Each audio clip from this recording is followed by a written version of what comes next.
खबर उत्तर प्रदेश के बरेली से है, जहां इन दिनों भू माफिया द्वारा बरेली में जमीन पर कब्जा करने व कई लोगों से जाली दस्तावेज बनाकर लोगों को फर्जी एग्रीमेंट कराकर उनके साथ धोखाधड़ी करने का मामला कम होने के नाम नहीं ले रहे हैं। ऐसा ही एक मामला थाना प्रेमनगर क्षेत्र के रहने वाले नवीन शर्मा का सामने आया है, जहां उन्होंने थाना प्रेमनगर में प्रॉपर्टी डीलर पंकज ठाकुर के खिलाफ मुकदमा दर्ज कराया है। उनका कहना है कि पंकज ठाकुर बरेली में कई विवादित संपत्ति हैं, जिन पर वे अपना कब्जा होने का दावा करते हैं। लोगों को फर्जी दस्तावेज बनाकर उनके नाम एग्रीमेंट कर उनसे मोटी रकम लेकर ठगते हैं। आपको बता दें कि पंकज ठाकुर के ऊपर यहाँ कोई नई एफआईआर नहीं है, बल्कि उनके ऊपर थाना इज्जत नगर में भी कई मुकदमे दर्ज किए गए हैं। कई मुकदमे लिखे जाने के बाद भी पंकज ठाकुर के ऊपर कठोर कार्रवाई न होने से उनके हौसले और भी ज्यादा बुलंद होते जा रहे हैं, जिससे बरेली में आम जनता उसका शिकार हो रही है। प्रशासन की कार्रवाई के बाद भी आखिर भू माफिया कहीं न कहीं साठ काट कर अपना मुकदमा खत्म करा लेते हैं, जिसका खामियाजा आम जनता को भुगतना पड़ता है। आपको भी बताते हैं क्या कुछ कहा पीड़ित नवीन शर्मा ने। 3 साल पहले 2018 में पंकज ठाकुर ने एक ज़मीन का सौदा हमारे से करा था, जो कि तुला शेरपुर में स्थित है। और इन्होंने कहा था कि हमारा इस ज़मीन पर किसी प्रकार का कोई विवाद नहीं चल रहा है।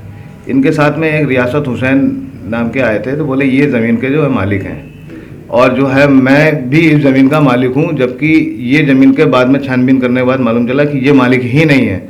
और इन्होंने हमसे कहा कि हम दोनों जन का आपस में एक विवाद था, जिसको कि हम लोग का आपसी विवाद था। आपसी विवाद में दोनों जन का हम लोग का आपस में समझौता हो गया है।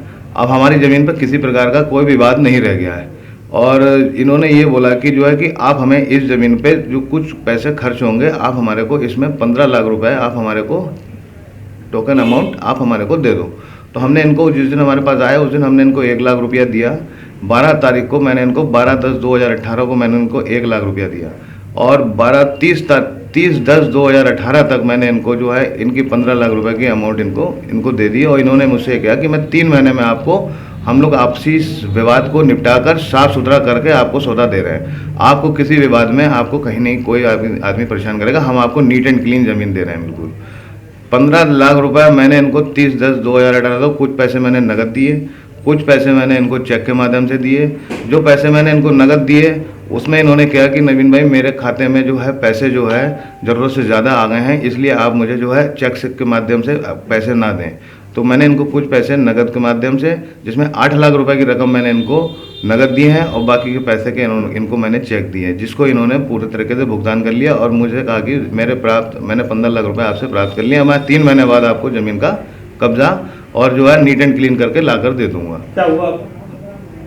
उसके दौरान जो है जब 3 महीने हो गए, 6 महीने हो गए, तो 6 महीने के बाद भी मुझे टाला मटोल करते रहे। और 6 महीने के बाद जब 1 साल पूरा हो गया तब इन्होंने मुझसे कहा कि जो है कि मुझे 8,80,000 रुपए की ज़रूरत और है नवीन भाई, जिसमें कि जो है कि मैं आपको केवल 1 हफ्ते के अंदर आपको ज़मीन पर कब्जा लाकर दे दूंगा। अब चूंकि मेरे 15 लाख रुपए फंस चुके थे, अब इन्होंने मुझसे डिमांड करी, तो मैंने फिर इधर से उधर से इंतजाम करा के किसी तरीके से इनको 8,80,000 रुपये का अमाउंट इनको दे दिया।